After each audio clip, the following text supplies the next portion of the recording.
মোটামুটি আমার এই পাশে একটা দেখতে পাচ্ছ নদীটা, এই নদী পুরোটাই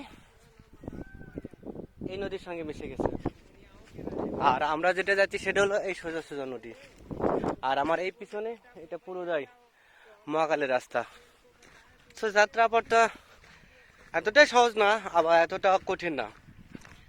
জাস্ট এনজয় করতে করতে তোমরা আসতে পারবে, আর এনজয় করতে করতে জাস্ট মজা করতে করতে এখান থেকে যেতে পারবে।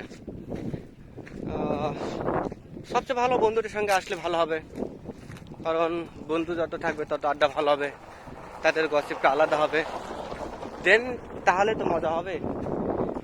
পুরো ফাঁকা ফাঁকা নদী, ফাঁকা নদী, তার মাঝ বরাবর এই হলো কার রাস্তা।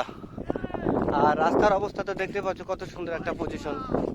আর আমার পিছনের অবস্থা আরো ভালো, নদীটা দেখো কি অবস্থা নদী। আর এই অবস্থা বললে তোমাদের কি বলবো, সো দেখলে বুঝতে পারবে, আসলে বুঝতে পারবে। টাটা।